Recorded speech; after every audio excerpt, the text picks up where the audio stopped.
You know him on Twitter at B Corlock. He covers the Condors very well. His insights are tremendous. Excited to welcome into Oilers Nation Everyday, Bruce Corlock. Bruce, first piece went up yesterday. Happy to have you on board at Oilers Nation, man.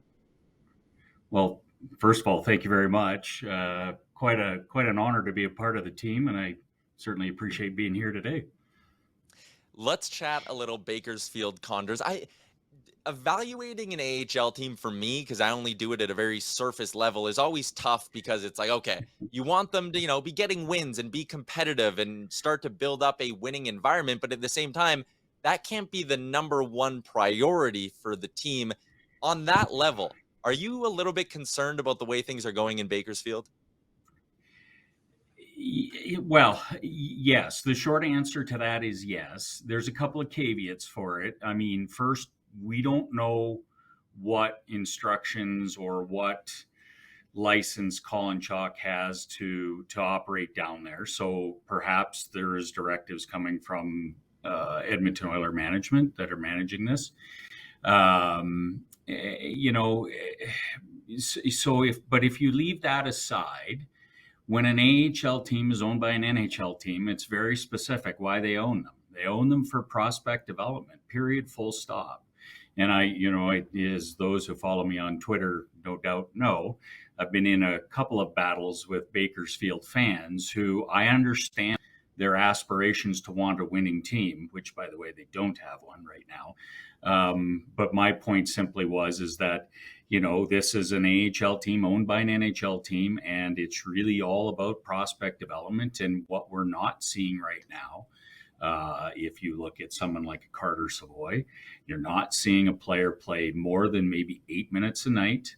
You're not seeing players like Tulio a little more routine now and Phil more routine now, but we're getting healthy scratched at the start of the year. And none of that makes sense if your primary focus is to develop your prospects. For sure, you want to protect them. But I mean, some of the decisions that we've seen, year to date down there don't look like anything related to that and look more related to a coach focused on winning. Yeah, and that's the tough part too, because I follow your tweets all the time, and I see the stuff about Carter Savoy, who his first couple of games from just the boxcars, it looked like he was playing pretty well. What do you make of him when he is playing? Like, is it a thing where he is playing well, just for some reason not getting the minutes? Does he just need more pro experience? What do you make of Savoy's game? So, and you would know him as well as I do from your days following Sherwood Park.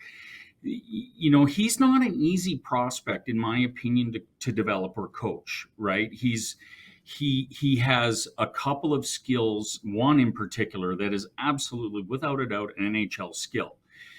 That said, he has a tendency to play on the periphery to some degree. He's not a play driver. He's not going to make a physical he's not going to make his presence known with physicality.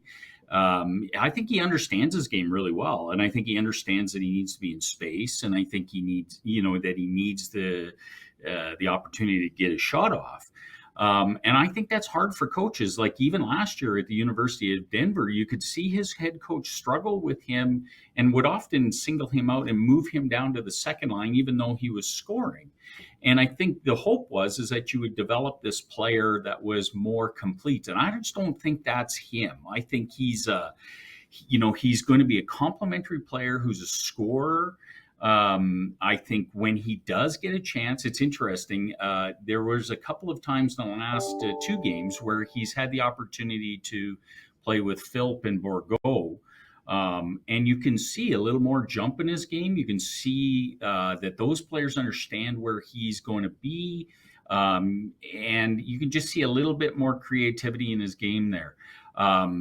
What do I think? Look, he's a lower round pick for a reason. He's got some things to work on. He's got to get stronger. I don't mind his skating. I think his skating is fine. I think he needs to be more intense, which, is an odd thing for me to say given what I've just said. But I do think that he actually could help himself by being a little more robust on this forecheck, because he can get to the puck and he has great hands. And, to get create an opportunity for himself by getting the puck, giving it to somebody, and then getting into his space. I think it's just time for him. I think he needs to play 10, no, probably 12 minutes a night. He needs to play power play time, and you just let him go, and mistakes will happen. And so what? That's the game with prospects. And I like what you said earlier. Like, it's not like it's a winning team, anyways. So if you're going to No. be middle of the pack or below the middle of the pack, at least give your prospects a chance to show their stuff and put them in situations where they can succeed. And you mentioned that, maybe Noah Philp is a guy who's starting to get some more responsibility. I watched him a ton at the University of Alberta.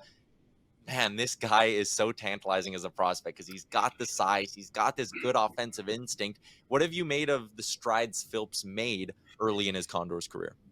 So he came to me relatively like a blank canvas. I didn't know a lot about him, and so my first introduction to him was really at the prospect tournament in Penticton that I was out at, and I would say, Savoy had a chance and then got injured, but I would say the forward group, I think he was the second best forward out there behind Holloway, which is saying something, right? Because Bourgault had a really good tournament. A couple of other players had, Reed Schaefer had a good tournament as a junior, but Philp was really strong. And what I had heard about him was his skating was an issue, or there was challenges in his skating, and I don't see that at all. And I don't know if that's a function of whether he has worked on that. But I see a stride that is, I mean, his boots are never going to be fantastic, but I see a stride that is pretty strong, pretty long. Skates come back to center real quick. He operates with the two stride crossover well. He shoots the puck hard. Like, his shot is incredibly heavy. He's got a great release. And I have a tendency to agree with you. Like, I think his offensive instincts are pretty good. Like, to me, I sit there and watch. I tweeted out a really bad video. Like, AHL production isn't always the greatest, but I mean, 6'3", right hand shot center, wins a face off. Benson taps it over, and Darren Kill scores. I'm like, man, Oilers could use right hand shot centers all Yes. day long, and here's a guy right there ready for him. Yeah, and I love that too because it just seems like he could fit so perfectly in this Oilers lineup one day, giving them kind of everything they're missing in their bottom six. You mentioned the right shot, but they could use some size. They obviously need more scoring in their bottom six. And I'm not saying call up Philp and it's solved now, but it's just so intriguing to see him start to take on a bigger role down in Bakersfield. I want to touch on a couple of other players Sure. before I let you go. And if we could flash up the top five scorers here on the Condors. Both these names are going to be here. Let's start with Xavier Bourgault, though. 8 goals in 23 games. What a start to his pro career. I'll ask you sort of the generic question of how close is this guy to NHL ready? So, I get asked that a bunch. I mean, I think the short answer is that he has NHL skills, and I just think it would be best for him if he stayed the season down there. Now, is he scoring now, starting to score and play at a pace that you would be tempted towards the trade deadline to see what you have? Sure. But again, he does get overwhelmed a little bit physically. His skating is good for sure, but it's not fantastic. So I mean, a whole year down there, just seasoning, learning how to play in a man's league against men, how to protect, and how to just create space for himself, I think would be best. I can understand the draw to bring him up, especially when you see the right side and how little it scores. But to me, I would keep him down there. I mean, he's been exactly as advertised. He's an offensive wizard. Somebody in that top, I compare him all the time to Jordan Eberle. He looks like Jordan Eberle to me, reminds me of Jordan Eberle. Somebody's going to love playing with him at center in that top six in Edmonton. Yeah, one of those pieces where, I mean, maybe guys like Bourgault and Holloway, and this is a bit of an aside, but when we're talking about potentially moving the first round pick at the deadline for immediate help, I think it's easier if you're Ken Holland to sit there, gulp and say, I'm moving my first rounder this year because Yeah. Borgo and Holloway should both be pieces that are coming up. And there seems to be a decent little wave of high-end talent coming through this system, or in Holloway's case, that's already here. One guy Yep. who maybe casual fans wouldn't know a lot about is the guy who's third on this list, Michael Kesselring. Same amount of goals as Xavier Borgo. And oh, by the way, he's a defenseman who's Yeah. 6'4". And we talk about things that this Oilers team might love, and a 6'4" D-man who can move the puck. That would be up there. What's allowed him to kind of burst up this year and quadruple his goal output already from last year?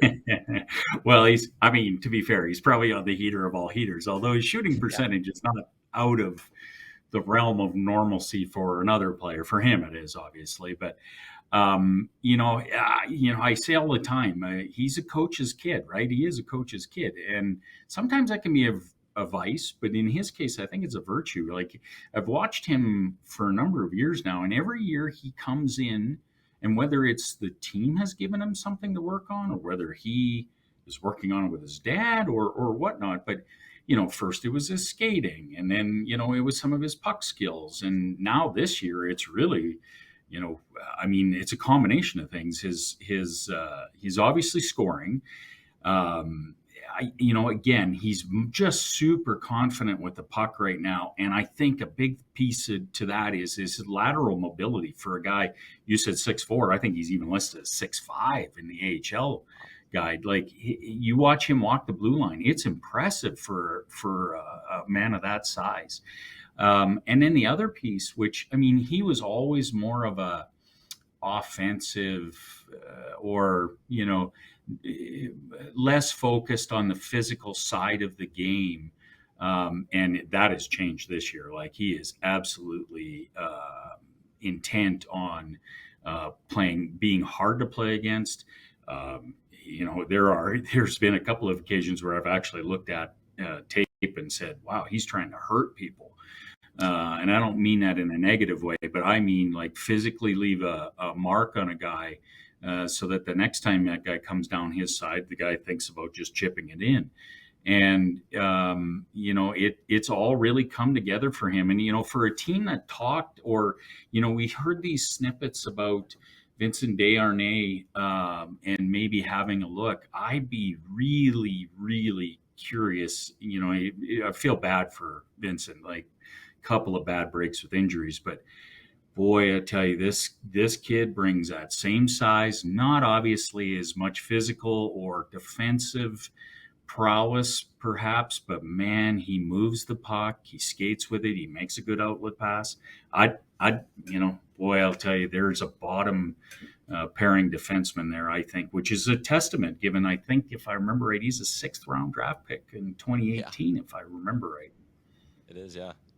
Yeah, it's Yeah. wild to see the way he's taken some steps forward, and hopefully the Oilers have a bit of a gem in Michael Kesselring. Bruce, this was fantastic, man. I love kind of just ripping through the roster here and going through a bunch of names. This is not going to be the last time we do this, so look forward to having you on the show again soon. Perfect. Thanks very much.